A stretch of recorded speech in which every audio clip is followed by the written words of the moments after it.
Hi friends, দেখো আমি আর একটা ডিজাইন তোমাদের সঙ্গে শেয়ার করছি।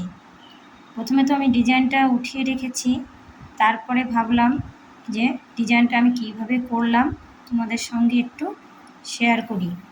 দেখো আমি প্রথমে সুচটাকে একটা জায়গায় তুলে নিলাম, তারপরে সুচটা তোলার পরে আমি প্রথমে যেখান থেকে সুচটা তুলেছি সেখান থেকে আমি ঘরটাকে গুনে নিচ্ছি কত ঘর হয়।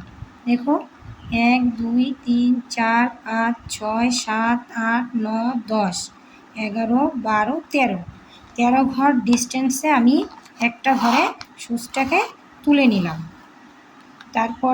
তারপরে আবার একইভাবে ওই সুচটাকে আবার আরেক যেখানে আমি সুচটা তুলেছিলাম প্রথমে আমি ওইখান দিয়ে আবার সুচটাকে তুলে নিলাম। ফের একইভাবে ওইভাবেও যেইখানে আমি লাস্ট 13 ঘরে সুচটা তুলেছি সেখান থেকে তুলে নিলাম। একইভাবে আমি এপাশ ওপাশ করে সুচটাকে তুলব।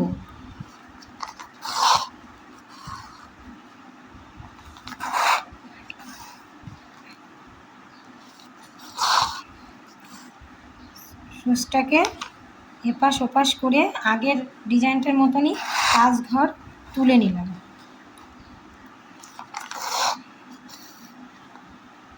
1 2 3 4 5 ঘর তুলে নিলাম। এবার আমি ওই সুচটাকে আমি 5 ঘরের মাথায় নিচে দিয়ে দেব। এবারে আমি মাঝ বরাবর ওই ডিজাইনটার মাঝ বরাবর সুচটাকে তুলে নিলাম। এরপরে আমি